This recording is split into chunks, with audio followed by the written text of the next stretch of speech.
But let's get some dates, or what do you think are the major turning points from your knowledge of history? Okay, we know 1994. Okay, so we can get. Okay, if we're going to go up to 1994. Okay, so we can say why is 1994 important? It was the first time that we get. But now, okay. Okay, but something else happened in 1994. That's very unhappy. That's an extremely sad thing in African history and in our modern African history and modern experience. What happened in the same year that we should always think of this together? If we're going to think of ourselves as Africans and have a global vision, this is what we want to achieve, is to think beyond national boundaries, think continentally and think globally, like, internationally. Beginning locally, nationally, regionally, continentally, and this is the continental part. So you always ask a question that's beyond the border. What happened in 1994? I think Who was born here in 1994? No. Nobody. You, Monday. No. Okay. What? 2004. No. I think what happened, it was the last country to be free. Okay, no. Okay. Not about South Africa. Okay. Let me just get on with it. The genocide in Rwanda. Okay. Okay? So,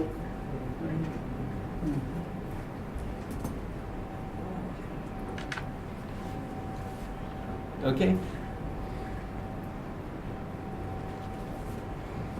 So do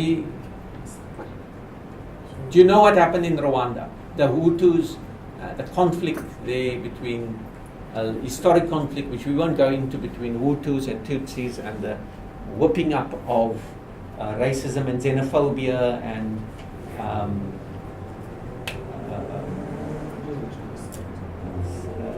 the extermination by members of the so-called Hutu ethnic group, Hutu, against the Tutsis, okay?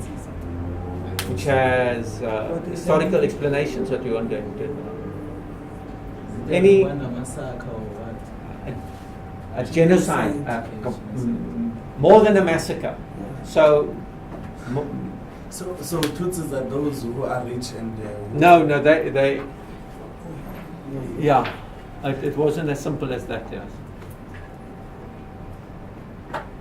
No, shall we talk about? We can, if you want us to talk about it, we can talk about it in one lesson. But basically, we can. That's why I want to throw up these issues to see. Okay, you want to talk about this genocide? You want to go into it? You want to read it? Because I don't want us to have headline newspaper approaches, because there's a kind of history. So, for instance, here in the case of Rwanda, this was also Belgian controlled, where they created these differences and fostered these differences between people that they called Hutus and said, you look like this and you look tall and you have such features and you look more European. And it came to create these two different types and foster the hatred. And then, of course, there was also what was happening at the time of around 1994 in the region itself, and struggles over dominance in the region, and the Hutu plotting to exterminate their countrymen. Okay, what else? Any other dates in Southern African history? Let's talk about it. 1830, Algerian colony. Okay. It's okay. French take Algeria. I think even 1652, the arrival of the 18th. Yeah, but that's a bit early, no? That's Okay, no, we can cover a bit of the, because South Africa is interesting. Not South Africa, but the Cape, Okay. because we get a settler colonial experience here very early on. You know, from very earlier than what happens in other parts of Africa are also Dutch settlements. So you can go to Ghana, for instance, and you find the Dutch established forts there, like here. But not only the Dutch, also the Danish and other groups. And they also intermarried with locals and created sort of a métis, a mixed, what we would call so-called colored population in Ghana. So you have people in Ghanaians with like Dutch surname, you know, like you have in Cape Town, brown people called, or even black people called Swart Boy. No, but with Dutch names, you know. Yeah. But this is a very interesting experience here, because 1652, what I think many South Africans elsewhere in the country don't understand is that in fact the indigenous people here were wiped out very largely. The Khoi San.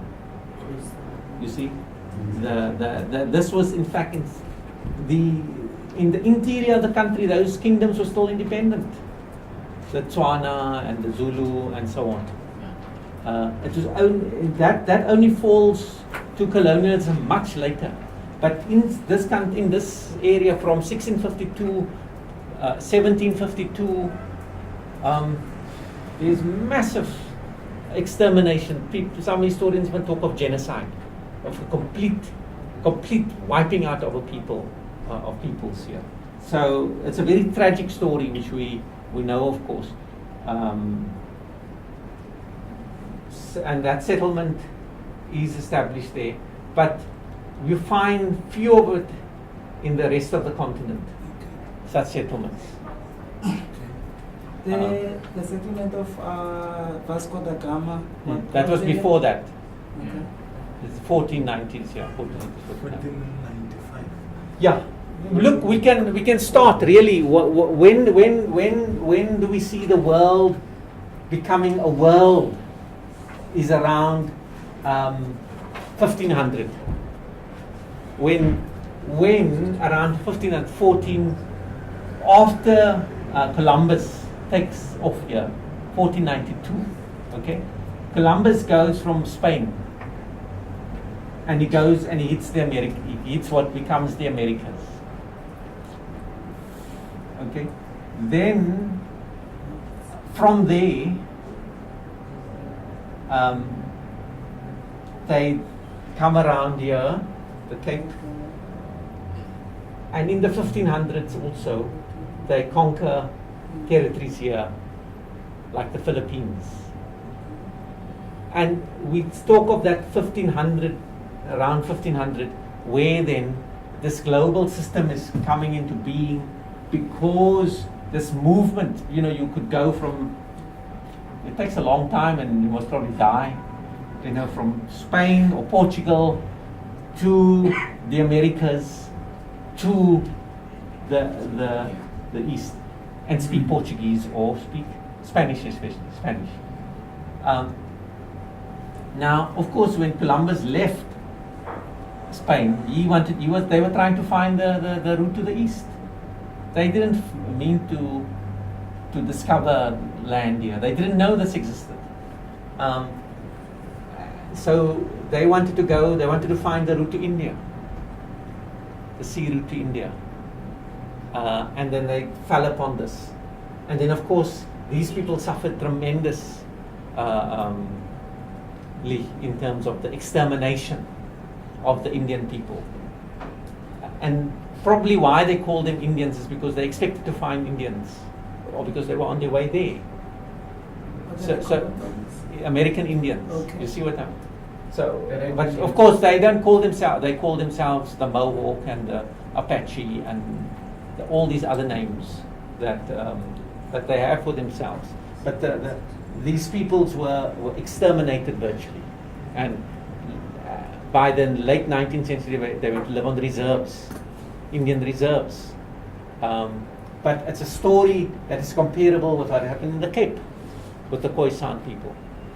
Okay, so you can 1500. If you're going to do the history of the world, which is where we must always try to get to, to think in the big terms, it would be a way in which you can see this. The products then begin to circulate.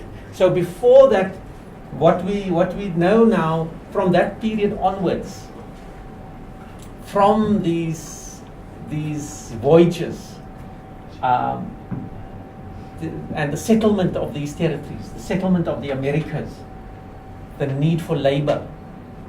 Okay, so you exterminate and you push back the native people, but you need labor. So what you do is you get other people, and then you do this. You get involved in the slave trade. Yeah, this is called the Middle Passage. So you bring in black slaves in to the Americas. Virtually every state, I think every state has black population. Yeah, in the Americas. Okay, so the slave trade begins very soon after Columbus settles there. So the historians differ over the number of people taken. Okay, the one number I haven't refreshed myself on the literature, but 23 million they've come to about. Although fewer arrive there because so many die on the way. But that's the origins of the black population here. And it's so from, say, if you look at from 1500 till the end of the slave trade has two dates, 1808 for the trade, and then the absolute abolition, 1830s. So you have to ask questions about what's happening in the African societies. Okay, with so many people leaving, and why are Africans selling Africans? Quote unquote. So the places which lost lots of people would be Angola, all along the coast here, from Senegal. Angola was particularly because you can see the closeness to Brazil. But we're not going to do the slave trade. I'm personally, I've done. We're not going. It's going to figure in here because what happens later on is the descendants of the slaves in the islands here. By the way, these islands are also completely destroyed in terms of their populations. Nobody remains of the indigenous people of Jamaica and these places. The Spanish and the French and the English and Dutch, they just destroy everybody. Genocide against the people. And the islands, the Caribbean islands, Cuba and so on, they all get populated by settlers, European settlers, and slaves. So Jamaica is a black population now, but it's a black population without people that had been there. In Jamaica itself, it's called, I think it was the Arawak people. Arawak. So what happens, very interestingly, it's relevant here because in the late 19th century and the early 20th century, there are ideas circulating there with the racial discrimination by the white population and the state and the colonial powers here. With the racism, there's the roots of Pan-Africanism begins here, not on Africa. They begin in Jamaica with Garvey and these people. Okay, and then from there, southern United States, Caribbean, the ideas, because they're part of English-speaking world, they go to England, and that's how the ideas come back in. So the origins of the ideas of Pan-Africanism is coming from there. Not from the Pan-African Congress of Azania. No.